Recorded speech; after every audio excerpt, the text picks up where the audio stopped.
위기 대응 컨설팅과 코칭 위기 대응 파트 첫 번째 시작하겠습니다. 위기 대응 첫 번째 이제 시작점과 끝점 정하기, 시작점과 끝점 정하기부터 이제 진행을 해보도록 할게요.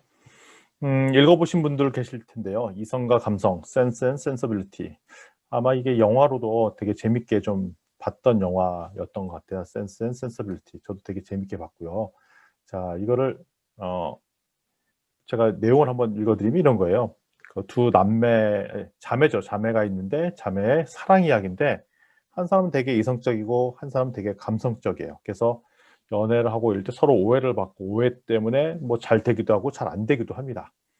이 작가인 제인 오스틴은 되게 여성의 감성을 잘 긁어서 이야기해줘서 당시 영국에서 1700년대 후반때 엄청나게 인기를 끌었던 작가입니다. 그래서 이성과 감성 중간부터 좀 내용을 살펴보면요, 이런 내용들이 나오죠. 사랑과 결혼에 관련된 두 자매의 이야기입니다. 영화도 있으니까 영화 한번 보세요. 이성을 대표하는 언니, 언니는 이성을 대표합니다. 감성에 곧잘 휘둘리는 동생을 돌보며 차분한 생활을 하고요. 언니와 그 애인의 사랑은 되게 이성적이어서 오히려 사랑에 대한 감정을 잘 드러내지 못하고 헤어질 위기를 달하지만 결국은 결혼에 성공하는 그런 케이스가 이제 언니 케이스고요. 동생은 감성을 대표하는 사람입니다. 감성. 그러니까 자기 감정에 도취돼서 열렬한 사랑을 하지만 이것 때문에 오히려 상황을 어렵게 만들고 결국 애인한테 배신을 당하게 되죠. 그러다가 결국 이제 또 다른 더 성숙된 남자와 결혼하게 되는 얘기인데, 이거와 센스의 센서빌티, 이성과 감성이라는 되게 제인 오스틴의 좋은 작품으로 알려져 있습니다. 책을 보기 힘드시면 이 영화를 한번 보세요. 영화 보면은 되게 재밌었어요. 한번 꼭 보시기 바랍니다.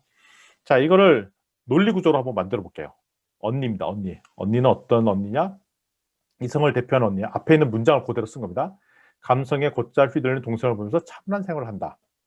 언니와 그 애인의 사랑은 너무 이성적이어서 상대에 대한 감정을 잘 드러내지 못하고 헤어질 위기에 다다르지만 마침내 서로를 간절히 원하는 감성이 발로하여 행복한 결말을 맺는다. 이게 이제 스토리였어요. 자, 그럼 시작점이 뭐냐? 이 시작점이 기대. 이성적 판단에야 차분하게 생활을 하죠. 그래서 결국 기대하는 것은 서로 행복해지는 걸 기대합니다. 그런데 중간에 위기가 있었어요. 위기. 어떤 위기가 있었냐면 이런 위기가 있었어요. 이성적 판단을 얘 차분하게 생각을 했더니 어떤 위기가 출발점이 시작점이 여기입니다. 그랬더니 어떻게 하냐면 불화가 생겼더라. 서로. 진짜 불화가 생겼어요. 센스 센서빌리티 보면은 이성적 판단으로 해서 오해 때문에 이제 불화가 생깁니다. 그래서 시작점이 여기가 시작이고요. 시작. 스타트고 여기가 엔딩 포인트죠. 끝점이에요. 끝점. 그러니까 이성적 판단을 했더니 불화가 생긴다. 이렇게 생긴 거죠. 불화의 결과를 냈습니다. 근데 왜 그런 결과가 나는 것을 논리적인 단계를 밟아서 살짝 봤더니 이성적 판단에 의해서 차분하게 생각했더니 감정을 드러내지 않죠. 논리적인 사람들은 자기의 감정을 드러내는 것이 좀 조심스럽으니까 감정을 드러내지 않죠. 왜냐하면 감정적 행동은 안정에 방해가 되기 때문에 감정을 잘 드러내지 않습니다. 자, 감정을 드러내지 않았기 때문에 어떤 행동을 하느냐? 겉모습과 다르게 행동하는 경우가 있습니다. 왜냐하면 행동은 주로 감정의 지배를 받는데 이성을 따라 행동하니까 본성과 다르게 행동하는 경우들이 있죠. 누가 좋아도 좋아한다는 표현도 못하고. 그래서 겉모습과 다르게 행동하니까 어떤 일이 생기냐? 불화가 생기는 경우도 있더라고요. 왜 불화가 생기냐? 상대방의 행동에 대해서 오해가 생기기 때문에 불화가 생기더라. 그래서 결혼하지 못할 뻔하다가 드라마틱하게 결혼하게 되는 이 사건이 바로 언니의 케이스입니다. 언니의 사례입니다. 그러니까 보통 이렇게 논리적인 관계, 여기에는 그 사람이 갖다 처했던 상황들을 얘기하고 그 오른쪽에는 뭘 적었냐? 이유, because of, 그러니까 이유, 근거를 다는 것입니다. 동생의 경우를 또 설명해 보도록 하겠습니다. 동생은 감성을 대표하는 동생입니다. 자기 감정에 도취하여 한 남자를 열렬히 사랑하지만 이것이 오히려 상황을 어렵게 만들고 그 결과 동생은 애인에게 배신을 당합니다. 그러나 이로 계기로 동생은 자기 내면을 살펴보고 한 단계 더 성숙하여 자신을 지켜보던 다른 남자와 결혼하게 됩니다. 감성에 충실하게 살았더니 결국은 행복해졌는데 기대했는데 결과 현실은 어떻게 되냐면 감정에 충실하게 살았더니 오히려 애인에게 배신당하는 상황들. 이게 스타트 포인트, 시작점이고 얘가 엔딩 포인트, 끝점이었습니다. 끝점. 근데 왜 이런 일이 생겼냐 봤더니 감정에 충실하게 했더니 애인에게 감정적 모습이 노출됩니다. 왜냐하면 감정을 감추는 일은 쉬운 일이 아니기 때문에 그렇습니다. 근데 감정적 모습을 노출되다 보니까 자꾸 감정적 충돌이니까 애인과 불화가 발생합니다. 서로 감정적이기 때문에 서로의 감정을 일치시키는 것은 쉬운 일이 아닙니다. 그런데 결국 배신당하죠, 애인한테. 둘 다 감정적인 사람이었기 때문에 그랬는데 애인이 성숙되지 못했던 사람 중에 하나였기 때문에 결국 배신을 당하게 됐더라. 이런 논리 구조를 갖고 있다는 것이죠. 그래서 우리가 흔히 볼 수 있는 소설이나 영화의 한 장면 가지고도 이렇게 논리 구조로 이렇게 설명이 가능하다라고 말씀을 드리겠습니다. 자, 그러면 지금 감정대로 살면 자봐 이런 애들한테 야, 네가 지금 공부 안 하고 놀면 나중에 성인 돼서 어떻게 되지 저렇게 되지 얘기하지 않습니까? 그게 우리가 흔히 말하잖아요. 야, 네가 지금 생활을 이렇게 하면 너 1년 뒤에 이렇게 되고 3년 뒤에 이렇게 될 거야 라고 선배로서 때로는 부모로서 뭐 이렇게 얘기하지 않습니까? 이게 어떻게 보면 이런 논리적 구조를 가지고 얘기한 겁니다. 그런데 여러분들이 자녀나 아니면 선배로서 다른 사람한테 얘기할 때 그게 그 사람한테 잘 받아들이게 하려면 논리적 구조가 탄탄해야 말이 먹히는데 그것이 아니라 너는 네가 지금 한 행동을 보니 1년 뒤에 이렇게 될 것 같고 3년 뒤에는 이렇게 될 것 같다고 얘기를 해줄 때 그 근거가 본인조차도 논리적 근거를 가지고 얘기하지 않는 것은 설득력이 없고 설득력이 없다는 것은 결국은 그 사람한테 자기의 말을 이해시키는데 실패하게 될 것입니다. 또 이런 겁니다. 우리가 현대에 우리가 기업을 경영하면 기업을 경영하는 경영주의 입장에서 볼 때는 우리 회사의 상황이 어떻다 저떻다를 매일매일 모니터링합니다. 지금 매출이 얼마 오르고 있고 지금 영업을 이렇게 하고 있고 주의 경쟁자를 이렇게 나타나 있고 옆 회사는 이런 활동을 하고 있고 우리의 모 회사는 이런 행동들을 하고 있네. 그리고 지금 보니까 코로나 바이러스가 엄청나게 다시 늘고 있고 경제적으로는 어려워지고 있으니 지금 요대로 가다가는 6개월 뒤에는 어떻게 될 것 같고 1년 뒤에는 어떻게 될 것 같네라는 것을 예측을 하지 않습니까? 그것도 그냥 감정적으로 즉흥적으로 직관이어서 판단할 수도 있겠지만 논리적 단계를 하나하나씩 쌓고 나가면 미리 지금 상황이 이렇게 되다 보면 6개월 뒤, 1년 뒤에는 상황이 이렇게 되니 미리 대비해야지라고 판단할 수 있다는 것입니다. 기대는 잘 되길 원하죠. 앞에도 기대가 나는 그냥 내 감정에 충실하게 살래. 그래서 행복해질 거야. 이렇게 그냥 편하게 생각합니다.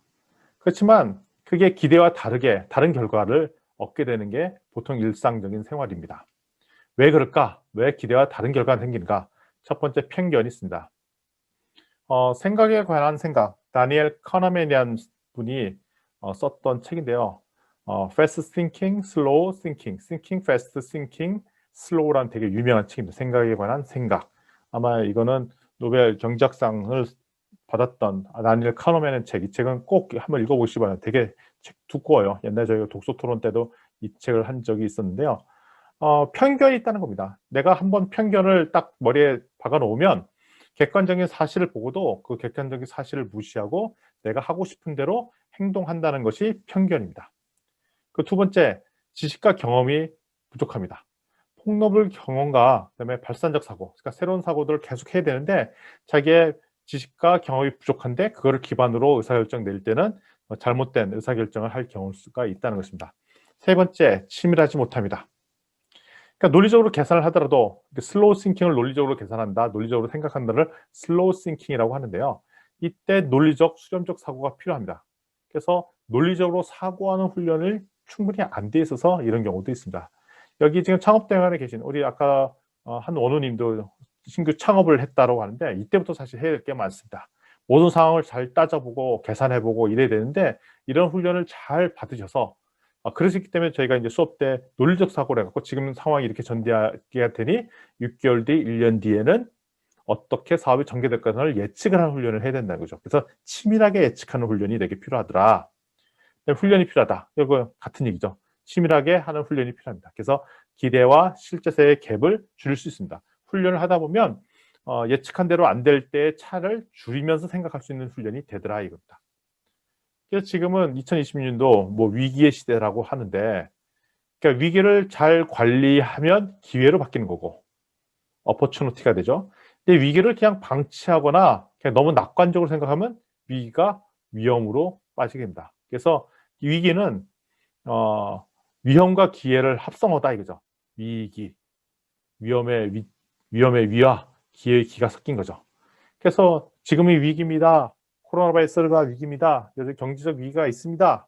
근데 그 위기가 새로운 점프업을 할 수 있는 기회가 될 수 있고, 아니면 이걸 계기로 몰락할 수 있는 그런 위험의 요소가 되기 때문에 우리 위기 관리를 하려면 논리적 사고를 되게 잘 하려는 훈련이 필요하더라고요. 아니 왜 논리만 필요합니까? 직관도 필요한 거 아닙니까? 아니 근데 우리는 너무나도 직관력을 발휘해서 어, 의사결정하는 것이 익숙해져 있기 때문에 지금은 논리적 사고를 하는 훈련을 해야 된다라고 말씀드릴 수 있겠습니다. 자, 위기에 대응하는 방법. 이제 첫 번째, 어떻게 하면 기대와 다른 결과를 방지할 수 있을까? 첫 번째, 기대한 것과 결과를 줄여야 되죠. 그럼 첫 번째, 막연한 낙관주의 또는 비관주의.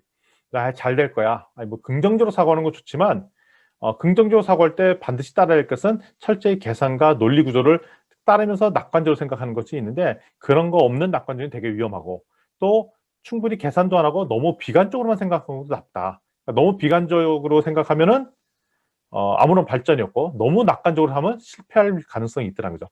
그러니까 낙관이든 비관이든 철저히 계산을 따져보고 논리적으로 문제가 없는지 확인해보는 작업이 필요하다. 그다음에 뭐 너무 정식적으로 그 뇌피셜을 믿는다든지 이런 것들도 좋지 않다라는 생각을 할 수가 있습니다. 자, 막연한 낙관주의 조심해야 될 것은 뭐냐면, 즉흥적으로 근거 없는 행동으로 미래 긍정적 결과를 예상하는 경우가 있습니다. 그러니까 내가 지금 어떤 A라는 액션을 하면 그 액션으로 말미암아 좋은 결과가 나올 거야 라고 생각합니다. 내가 지금 뭐 준비하면 뭐 되겠지. 근데 이거를 점점 부메랑이 돼서 결론적으로 어떤 일들을 할지를 생각해 보아야 됩니다. 지금 중고등학생이나 특히 대학생들 같은 경우에도 미래 행복한 삶을 위해서 지금 나름대로 바쁘게들 삽니다. 그래서 어떤 자격증도 따면서 여러 공부도 하고 시간을 바삐 보냅니다. 근데 왜 자격증 따냐, 왜 공부하냐 하면 제가 이 자격증을 따면요 나중에 인생에 좋은 결과가 낳지 않겠어요? 진짜 그 자격증 또는 이 공부하고 이런 것들이 내 인생에 필요한 것인가 아닌가 확인 절차 없이 그냥 즉흥적으로 낙관적으로 생각하는 경우들이 있다라고 합니다. 또 반면에 주변에 보니까 성공한 케이스가 있습니다. 좋은 사례가 있습니다. 타인의 좋은 사례. 근데 이게 를 보면 나도 그 사람을 쫓아하면 나도 그 좋은 결과를 얻게 되겠지. 그냥 낙관적으로 생각하는 거죠. 그 사람이 잘 됐어도 그 사람대로 행동했다고 나도 그렇게 잘 될 거란 보장은 없다라는 것을 생각해 두시기 바랍니다. 지나친 정신주의. 바람한 결과만 생각하고 그에 대한 원인은 충분히 생각하지 않습니다. 결과에 대해서 원인을 충분하지 규명하지 않습니다. 따라서 이미 발생한 부정적 효과를 지나치게 비유하는 경우들도 있더라. 이런 경우들도 있습니다. 따라서 우리가 계속 앞서 이야기했던 것을 이제 브랜치를 만들어야 된다. 가지를 만들어야 된다. 어떤 행동을 취할 때 내가 A라는 행동을 취하면 결과적으로 어떤 결과를 나올지를 미리 논리적으로 써보자는 겁니다. 그러면 미래를 더 명확하게 예견할 수 있고, 이것을 우리는 뭐라고 부른다? 선견지명이다 라고 얘기하는 거죠. 결국 우리가 너무 지나치게 낙관적이나 비관주의 또는 정신주의로 해결하는 것을 막는 도구가 된다라고 생각하십시오. 그리고 또 두 번째, 상황 전개 과정을 논리적으로 묘사한다는 거죠. 그래서 유리한 기회를 막고 위험을 막기 위해서, 그러니까 위험은 회피하고 기회를 창출하기 위해서 논리적 사고하는 과정을 갖는다라고 말씀드릴 수 있습니다. 그다음에 세 번째, 논리의 비약을 방지하기 위해서 무엇이 원인인지 정확하게 규명하는 절차가 필요합니다. 요게 돼야 다른 사람한테 설득력이 있고요. 상대방이 주었던 제안이 맞는 제안인지 아닌지도 판단할 수도 있다는 것입니다. 그러니까 내가 다른 사람한테 나의 주장을 설득하는 도구로도 쓰고요. 그다음에 상대방의 제안이 내가 봤을 때 이게 올바른 제안인지 확인하는 도구로도 사용하더라 이거입니다. 따라서 우리가 이 논리적 구조인 가지를 사용하면 뭐에 좋냐? 스토리를 만들고 논리의 맥락 분석할 때도 도움이 됩니다. 논설 맥락도 도움이 됩니다. 그래서 차라리 지금 우리가 논문 쓰시는 분들 논문 쓸 때도 이게 도움이 되고요. 그 다음에 사업 계획서를 작성할 때도 도움이 됩니다. 그리고 다른 사람한테 업무 지시하거나 강연을 구상할 때, 강의 구상할 때 도움이 되고요. 그다음에 기업을 운영하면서 경영 의사결정에 관련된 사전 검토 작업에도 되게 도움이 됩니다. 그리고 중고등 학생들이 저희가 공부하는 교과목 내용을 설명할 때도 도움이 되고요. 남을 비판할 때도 논리적인 비판, 건설적 비판이 가능합니다. 그리고 개인적으로 삶을 살 때도 내 삶을 더 풍성하게 하는 불편함들을 제거해 주고 삶을 풍성할 때도 논리적 사고가 되게 도움이 되고요. 그다음에 나한테 주어진 여러 가지 유리한 기회들을 획득하는 도구로 쓰고 예상과 다르게 어떻게 그렇게 안 될 것 같은데 지금 하는 행동이 향후에 어떤 파급 효과가 있을까라는 것을 분석할 때도 도움이 된다라고 말씀드릴 수 있습니다. 자, 요 장표를 잘 보시기 바랍니다. 뭐부터 해야 될지 설명이 되어 있죠. 시작점. 무엇을 어떤 행동이 있으면 시작점과 끝점을 정합니다. 원인 행위와 끝점을 예상하는 거죠. 근데 반대일 수 있습니다. 결과가 있는데 이게 어디서부터 시작된 것을 찾을 수도 있습니다. 그러니까 보통은 시작점, 원인에서 시작해서 끝점을 예상하는데 반대로 시작점이 원인 행위에서부터 그러니까 시작이 어떤 결과가 나왔는데 이게 어떤 원인에서 왔는가 거꾸로 시작할 수 있다는 거죠. 이게 첫 번째는 뭐냐면 시작점이 있는데 그래서 어떤 결과를 나올 것인가 이렇게 생각할 수도 있겠고 두 번째는 어떤 지금 현재 결과가 있는데 이것이 무엇에부터 근원해서 생겨난 거지? 이런 것도 논리적으로 생각해 볼 수 있습니다. 그러니까 이걸 그려놓으면 다음에 뭘 했느냐? 중간 단계를 삽입합니다. 이 사이에 바로 논리적 점프가 있기 때문에 이게는 어떤 과정들을 거쳐서 이렇게 간 거야 라는 것들을 생각해 본다는 것이죠. 그러니까 지금까지 했던 내용들을 다시 한번 반복하는 겁니다. 정리해 보겠습니다. 시작점, 중간 단계, 끝점을 인과관계로 연결하는 것이 브랜치다라고 설명합니다. 그래서 시작점은 A에서부터 만약 A면 B가 된다라는 논리 전개로 만약 A가 되면 B가 되고 이렇게 인과관계가 있는지 설명이 되고요. 그다음에 명확하게 내용이 설명되면 그 다음 중간 단계로 넘어가고 만약에 충분히 설명 안 되면 주 사이에 보충 설명이 더 추가해야 됩니다. 이게 뭐냐면 뭐가 발생하면 뭐가 될 거야 라고 이렇게 설명을 했는데 이거 갖고 더 설명이 충분하지 않은 것 같아요. 그럼 보충 설명. 왜냐하면 이거는 이렇게 되기 때문에 이렇게 된 거야. 그러니까 예를 들면 자 A라는 결과는 B 때문에 생겨났어. 또는 B를 하면 A가 될 거야. 왜냐하면 C이기 때문이야. 뭐 이런 식으로 논리적 배경을 가지고 설명하더라는 거죠. 근데 이게 애매하면 논리적 관계가 인과관계가 애매하면 다시 이온수를 바꿔서 설명해 보라는 겁니다. 제가 앞서 모두에 시작하기 전에 우리 학생분들이 작성한 브랜치 관계를 논리적 관계를 한번 몇몇 점검을 해드리지 않습니까? 그는 철저히 이런 인과관계가 모호한지 아닌지 확인하려고 이런 작업을 하더라 이겁니다. 자, 출발점은 시작점과 끝점이다. 문제의 본질을 찾는 첫 번째 출발점이고요. 시작점은 최초의 원인 행위 또는 액션, 행동을 의미합니다. 끝점은 최종 나타나는 결과물들을 의미합니다. 그러니까 긍정적으로 우리가 목표에 해당할 수도 있겠고요. 부정적인 결과는 우리가 발생할 수 있는 장애를 극복할 수 있는 상황 점검용으로도 쓸 수 있더라라고 볼 수 있습니다. 예를 들면 이렇게 작성하는 것입니다. 예입니다. 아내가 기침 감기에 걸렸습니다. 10분 간격으로 1분 정도 기침하면서 잠을 못 자고 있습니다. 옆에 누운 나도 기침 소리에 잠을 못 자고 있습니다. 그래서 내가 잠을 잘 못 드는 거죠. 그래서 나는 서재를 건너가 따로 잠을 자고 싶습니다. 근데 만약 그랬다가 아내가 자기 혼자 둔다고 서운해할 것 같아서 따로 자겠다는 말을 못 하고 있다. 그러니까 요런 스토리를 가지고 시작점 끝점을 만들어 보면 시작점 내가 서재에 가서 따로 자겠다고 말한다. 그랬다가 무슨 일이 생길 거 아니냐? 그 다음날 아침에 아내가 삐쳐서 다음날 아침에 일어나면 나에게 말을 안 할 것 같은 두려움이 있는 거죠. 이게 부정적, 네거티브 아웃컴이 예상이 된다는 거죠. 내가 지금 뭐라고 하면 이렇게 되면 어떡하지? 뭐 이런 결과를 합니다. 그러니까 이런 거죠. 내가 우리 거래처에서 이런 제안을 줬는데 그 제안을 내가 거절하면 기존에 있던 그 거래 관계도 끊겠다 그러면 어떡하지? 이게 염려가 되는 거잖아요. 그러면 그게 진짜로 발생할지 아닐지 점검을 해봐야 되잖아요. 그래서 우리는 수많은 지금 제안이나 모니터링하는 결과물들이 있습니다. 그래서 내가 이런 행동을 하면 향후에 어떤 일이 있을까를 예측해 보는 것 이런 것들이 첫 출발점이다라고 볼 수가 있겠습니다. 이제 우리가 논리 비약을 많이 보죠. 논리적 점프가 있었다. 논리의 비약이 있었다.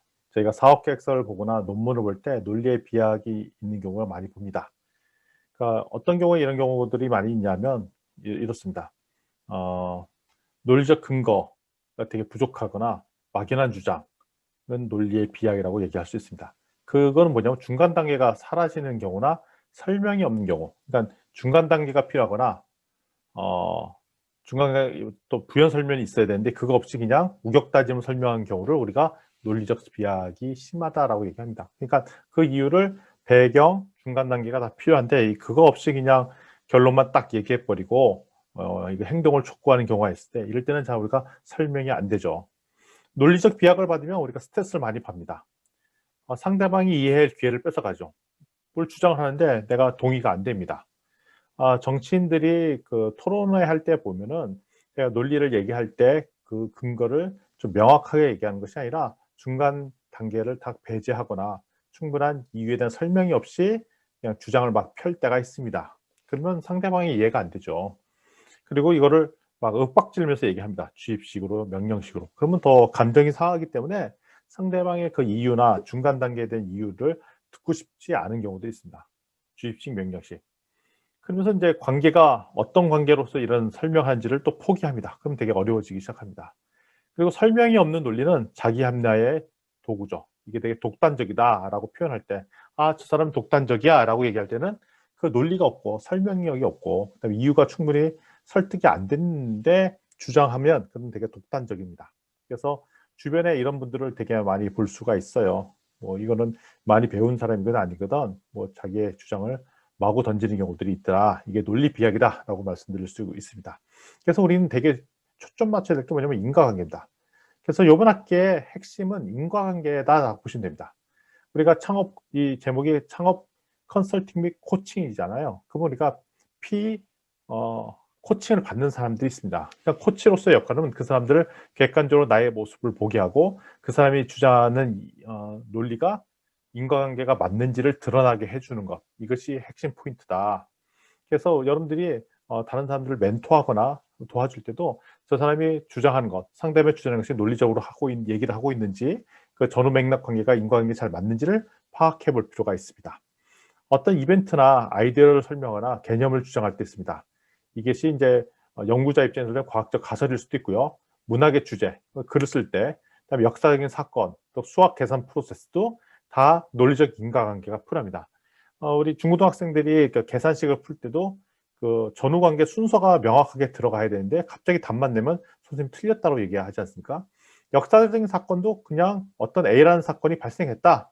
6.25 전쟁이 일어났다. 그것이 끝나면 안 되고 이것이 왜 발생했고 어떤 메커니즘에서 발생했는지 이유를 한꺼번에 들어야 그 이유에 대해서 충분히 설명이 됩니다. 제1차 세계대전, 제2차 세계대전. 예를 들면 지금 미국의 2008년도에 서프라임 모기지 사건이 났는데 이 서브모기지 사건이 났다라고 끝난 것이나 그것이 어떤 배경 이유에서 났던 이유인가 상황인가 이에 대한 이해에 대한 이해가 반드시 필요하다. 그러면 인과관계를 알아야 된다고 말씀드릴 수 있습니다.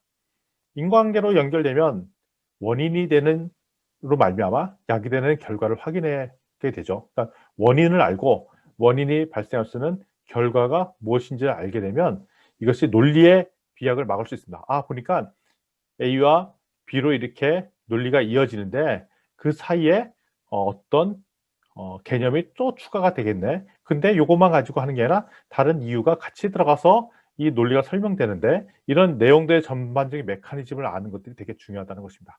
그러면 논리의 비약을 막을 수 있습니다. 이것을 하는 거를 우리가 분석한다라고 얘기하는 것이죠. 그러니까 어디가 분석 좀 해보세요. 전후 맥락이 뭔지 보세요. 새롭게 투자해야 될 투자 대상이 좋은 투자 대상인지 확인해 보세요. 분석해 보세요라고 할 때 이런 전후 맥락들을 다 설명을 하는 것입니다. A 투자처와 B 투자 중에 어느 것이 더 매력적인지 비교 분석하세요. 그럼 그거에 대한 얘기를 이렇게 전후 인과관계 과정들을 살펴보는 것이 핵심이라 볼 수 있습니다. 분석을 하면 이제 근본적인 이해가 잘 되고요. 이렇게 학습을 해야 또 오랫동안 기억도 되고요. 그리고 근본적인 해결책을 찾아낼 수가 있습니다. 우리가 소셜 벤처도 마찬가지고 그다음에 도시 재생 사업, 뭐 기타 등등 여러 가지 사회적 문제를 푸는 데서부터 그냥 우리 비즈니스를 할 때도 아니면 농업 벤처를 할 때도 이런 전반적인 상황들, 고객들, 그다음에 사회 문제를 체계적인 분석하는 과정.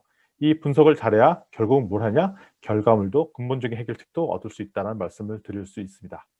따라서 영향을 주고 있는 대상자들, 이벤트, 사실, 상황 간의 전후 관계, 그다음에 원인이 뭐고 예상 결과가 무엇인지를 파악하는 것. 특별히 시간의 순서가 있는 거에 이벤트들을 순서별로 나열하는 것. 그리고 서로 다른 개념들을 서로 전후 맥락들을 보는 것. 이 개념들을 우리는 보통 실체, 엔터티라고 얘기하는데요. 행위도 엔터티고, 이벤트도 엔터티고, 사실, 상황, 결과, 개념, 가정 이런 것들이 다 엔터티입니다. 이거의 전후관계 맥락을 본다라고 볼 수 있습니다. A라는 상자가 있고요. 그다음에 B라는 상자가 있습니다. B가 있습니다. 근데 B가 있을 때 이렇게 화살표가 이렇게 거지잖아요. 화살표가 지금 뭐냐면 이렇게 읽어야 됩니다. 만약 A이면 B가 된다. 이렇게. 만약 A면 B인다. 이게 충분 사고 조건처럼 있고 그다음에 이건 뭐냐면 이게 인과관계가 형성된 거죠. 그러면 A가 만약에 되면 B가 된다. 이렇게 읽는다는 거죠. 근데 이렇게 읽어봤더니 좀 이상해. 이상하면 이걸 지우고 반대로도 읽어보면 봅니다. 이렇게 거꾸로. 만약 B면 A인가. 근데 이게 더 자연스럽게 읽히거나 전후 맥락 이게 더 맞으면 인과관계가 뒤집힌 것이죠. 따라서 우리가 계란이 먼저냐 닭이 먼저냐 설명하면 아유 닭이 있어야 계란이 낫지 아니 계란부터 나와야 닭이 낫지 이게 계속 순환 논리에 빠지지 않습니까? 근데 이 자연과학도 마찬가지인데 일반 세상의 사회과학, 우리 인문학 모든 우리가 인간이 관련된 모든 상황에는 이게 뭐가 원인이고 뭐가 결과를 쉽게 알 수 있는 것도 있지만 그것이 잘 파악이 안 되는 것도 있고 하나의 결과가 있는데 이 결과가 여러 개의 원인이 섞여 있을 수도 있고요. 섞여 있을 수도 있고요. 이렇게요. 원인이 하나, 둘, 세 개 이렇게 묶여 있을 수도 있고요. 또 하나가 원인이 돼갖고 결과가 여러 개가 이렇게 나올 수도 있습니다.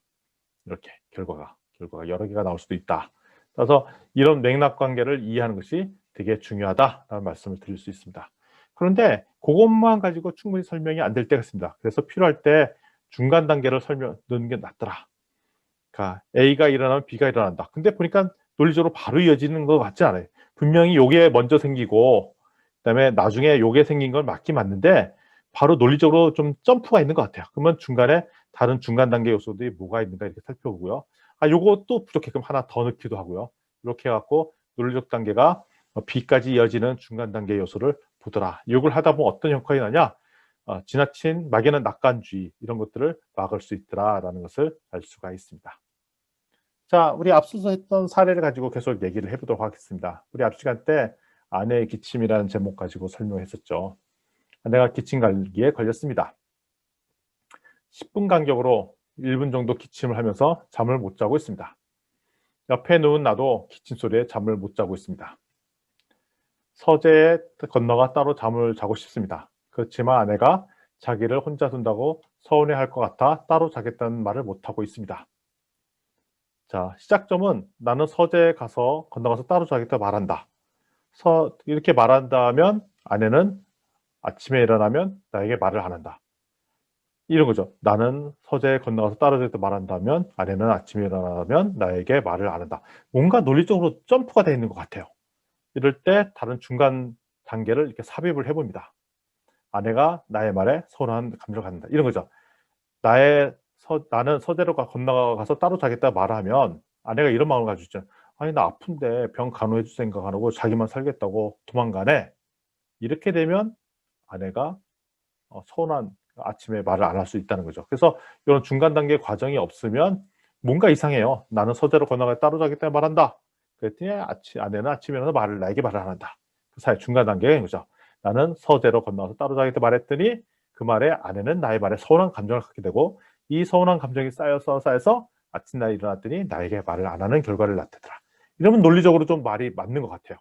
이런 중간 단계를 이렇게 섭입해서 해야 되는데 이제 사람들이 이제 생각하는 게 귀찮고 논리적 귀찮으니까 이제 중간 말은 다 빼놓고 그냥 확 얘기해 보죠. 중간 말을 딱 빼놓고 얘기해 버리면 말이 안 되는 논리 구조가 되더라 이겁니다. 이것도 사업 계획서도 그렇고 논문도 마찬가지고 논리 구조가 짝짝짝 탄탄하게 이어져 있는데 중간에 있는 논리 구조를 딱 빼먹고 얘기하면 이런 결과가 나옵니다. 지난 시간에 살펴봤던 하브루타 이야기 다시 한번 살펴보도록 할게요. 하브루타 예시입니다. 복도에 자전거가 있었죠. 우리 살펴본 내용 다시 한번 보겠습니다. 아들이 복도에다 자전거를 놨어요. 이게 뭐야? 했더니 자전거잖아요. 누가 자전거인지 모르니 아빠가 여기 놓지 말랬지? 빨리 안 치울래? 아빠는 맨날 소리 질러. 안 치울 거야. 이렇게 갈등의 요지로 가는데 하브루타 방식으로 의사소통하면 이렇게 된다는 것입니다. 복도에 자전거를 세우면 다른 사람이 어떨까? 사람들이 다니기 불편하겠죠. 지나다 부딪히면 어떻게 하지? 아프거나 다칠 수도 있어요. 그럼 내 자전거는 어떻게 되고? 자전거가 넘어서 망가지겠죠. 논리 단계가 차근차근 이어지면서도 어떤 효과가 있냐면 감정의 상한 일을 피할 수 있더라. 그럼 자전거를 어떻게 하면 좋을까? 이렇게 물어본다는 것이죠. 이거를 앞서 살펴봤던 브랜치 구조로 바꿔보겠습니다.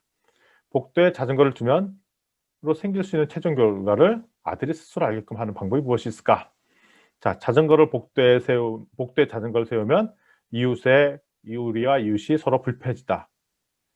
이렇게 설명하는 거죠. 야, 복도에 자전거를 세우면 우리와 이웃이 서로 불편해지잖아.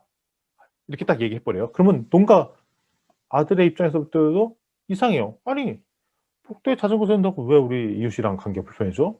왜 이런 걸 가지고 나한테 혼내? 왜 이런 걸 억지 주장하지? 이렇게 감정이 상합니다.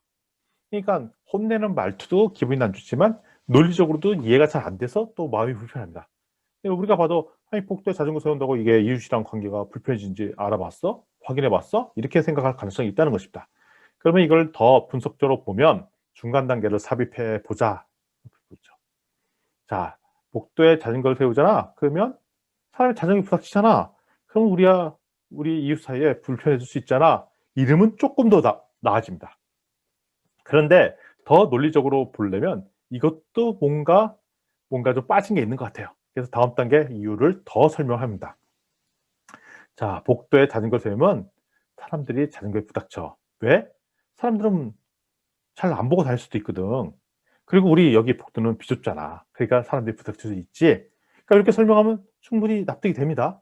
그리고 자전거 사람이 부닥치면 서로 감정이 나빠지고 그리고 통행 불편이 생겨서 불쾌하기 때문에 이웃과의 관계가 나빠질 수 있어.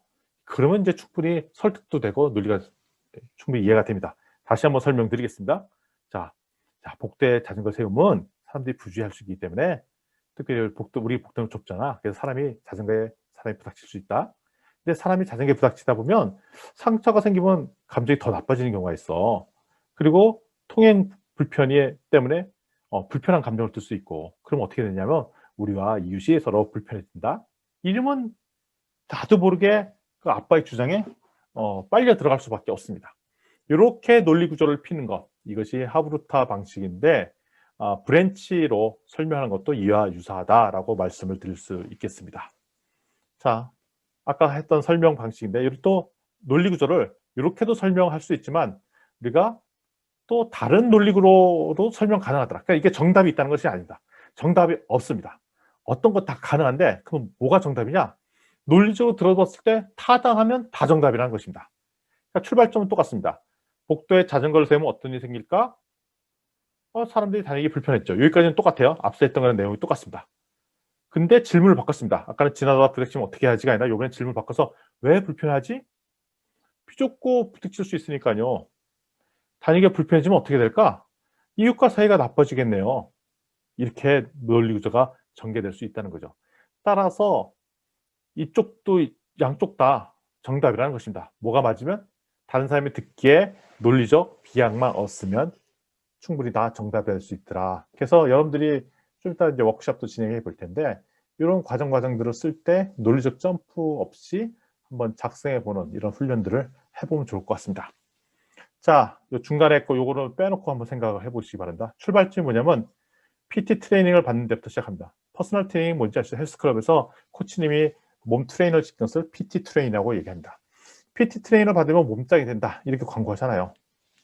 근데 보니까 몸짱이 안 되는 경우도 있고 중간에 포기하고 아니 뭐 PT 받았음에도 불구하고 여전히 똑같은 사람들도 많다는 것을 저희가 인지하게 됩니다.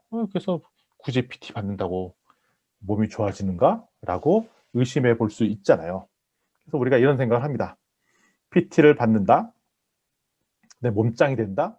그 말이 아닌 것 같아요. 또 그렇게 안 되는 경우도 있는 것 같아요. 그러면 중간에 중간 단계를 넣어봅니다. PT를 받으면 나는 PT를 열심히 수강한다. 왜냐하면 나는 헬스에 대한 기초훈련이 되어 있기 때문이다.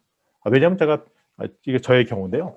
퍼스널 트레이닝 받기 전에 처음부터 PT를 받은 것이 아니라 그 전에 혼자서 열심히 막 연습을 했었어요. 그래서 아하, 퍼스널 PT가 무엇을 도와주는 거에 대한 사전 인지가 있었고, 그다음에 유튜브나 이런 걸 통해서 PT를 통해서 내가 무엇을 얻어내야 되니까 충분한 이해가 돼 있었어요. 따라서 다른 사람은 PT 받다가도 도움이 안 될 것 같은데 나는 PT 받으면 열심히 수강할 수 있겠더라고요. 왜냐하면 그 전에 헬스에 대한 충분히 기초 훈련이 되어 있기 때문에 그렇습니다. 그래서 나는 이렇게 생각하죠. PT 트레이너를 받는다면 나는 PT를 열심히 수강할 수 있다. 왜냐하면 기본적으로 헬스에 대한 기초 훈련이 되어 있기 때문이다. 그다음에 PT를 열심히 수강하면 평소에 코치나 코치가 조언한 운동과 식단을 잘 따라할 수 있다. 왜냐하면 내가 담당한 코치는 내가 또 오랫동안 지켜봤던 실력 있는 사람인 것을 제가 눈으로 봐왔기 때문이야. 코치는 실력 있는 사람이기 때문이다. 그리고 평소에 코치가 조언한 운동과 식단을 잘 따르면 결국 몸짱이 될 것 같다. 왜? 왜냐하면 중년에도 50대가 넘은 사람 중에서 몸짱이 된 사례가 있다는 것을 봤기 때문이다. 그래서 이런 논리 구조가 있기 때문에 PT를 받는데도 불구하고 몸짱이 될 수 있다 이렇게 생각하는 겁니다.